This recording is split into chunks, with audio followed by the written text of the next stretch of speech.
If you're the champion, you're going to take it this much, okay? Come on, Come on, That's interesting, Sam, because when he first sat down, he had nothing to say apart from, how do you feel now? Where do you feel in the match? Are you comfortable?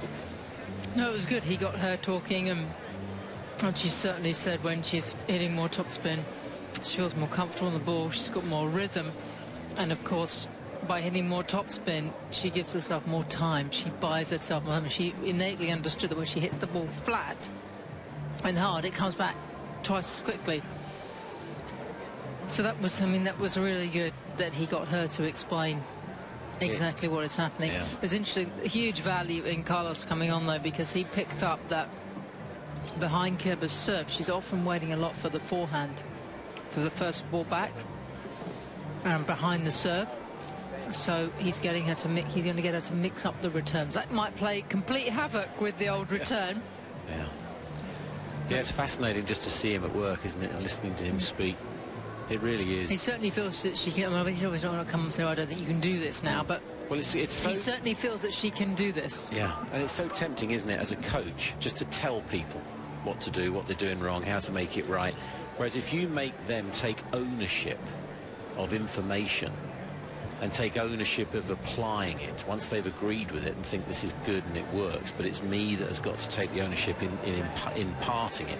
That's effectively what he's done throughout this match, and they've only been working together, well, for such a short period of time. There's an immediate improvement. Well, that's what he did with Justine Henin over those years. Yes, he took Henin from a brilliantly talented 13, 14-year-old with a wonderful backhand and zero forehand and an average serve, but during her career, Henin was very much in control of her strategy. He didn't have on-court coaching in those days, able to switch up the play, make decisions, and understand innately what she was doing.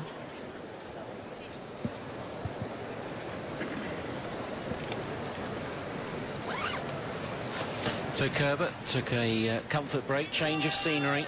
There's a set 3-1 up in this final in Cincinnati. It's a Premier 5 event. She's won 2 titles this year, 2 titles in her career. It's Paris indoors, Copenhagen as well. But this would be her biggest title.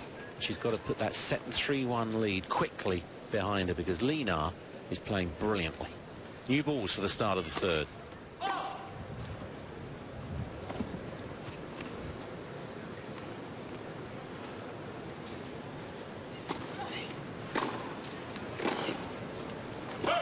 Lovely.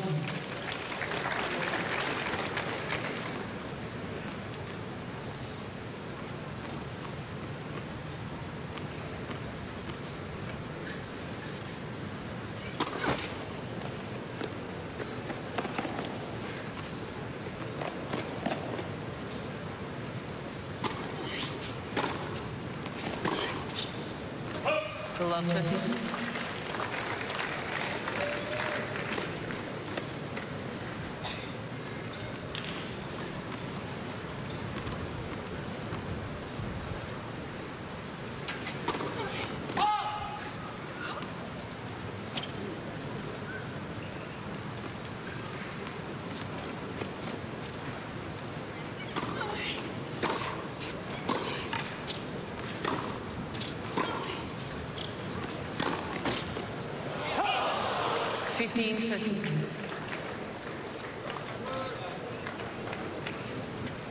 It's all very well having a coach point out to you X, Y, and Z, but then going on immediately and doing it is another matter entirely. And Lee is following instructions here.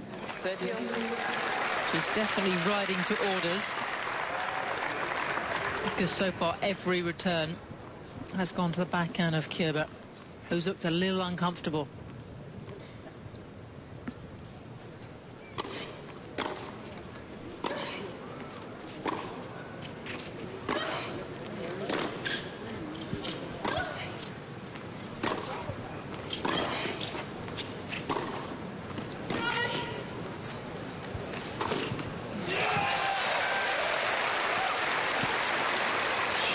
Threatening to overwhelm Kerber,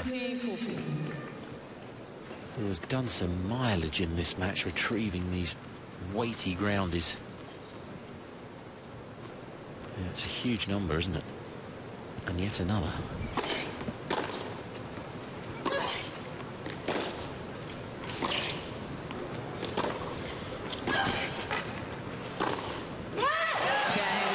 This is as good as it gets from Lina.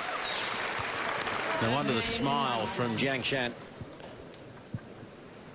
6 games in a row. But it hasn't been that she just hit winners all over the park. She's had to work a lot of these points. She's often drawn an error from Kerber.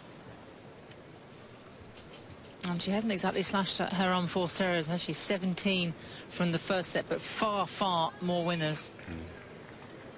Just the 5 for Kerber, who now, if Lina keeps this up, this is where it becomes really interesting watching Kerber right here, in terms of the thinker that she is, with everything that we've talked about. Does she go for it more? Does she think that the bubble's going to burst for Lina? It'll be a fascinating watch the next 10 minutes. To see how Kerber can deal with this onslaught.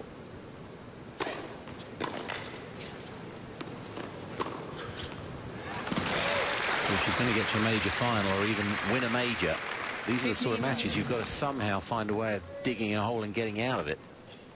Absolutely, and I just feel with Kerber, I think the fact that her serve isn't great, isn't getting her free points, isn't getting her on top of the point, is really starting to be really highlighted, especially if Lee serves well.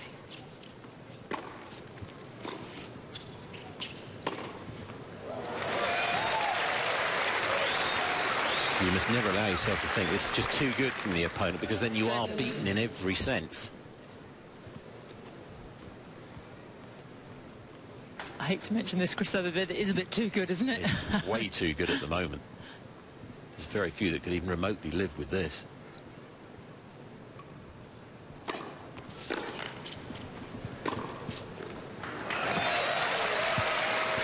And it's pretty simple stuff too. It's playing the percentages. She's applying more topspin. We talked about that for how long? About a decade.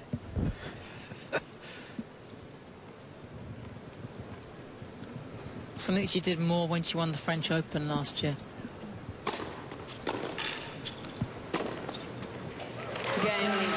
Love game of almost routine. Lee leads 2 games. It's now 7 games in a row. This is a huge game for Kerber coming up right here. It's amazing to see her serve like that, Lina, particularly as she was broken in 4 of her first 5 service games.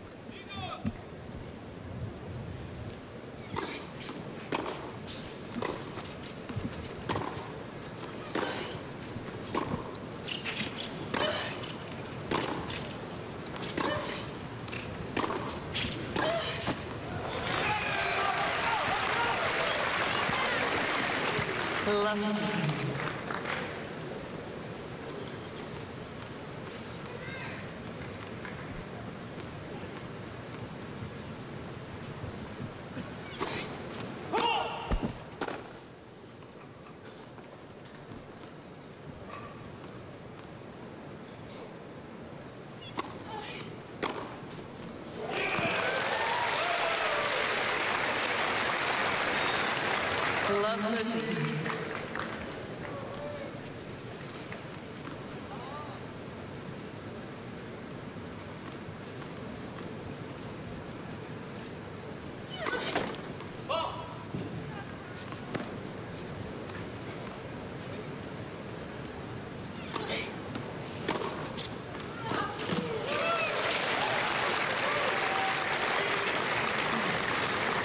Love 14.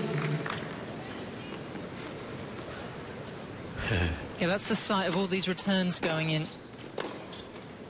Game lead. Well, this is just phenomenal. And she now looks like she just can't miss, Lina. Breaks to love. Lee leads 3 games to love. She held to love. This is becoming a romp. Was ist mit am Bein? He's got his work cut out here, Torben Belts, because she kept talking about the chances she's had. She's just missing, and now Lina's playing so great, and she feels tired, and he's having to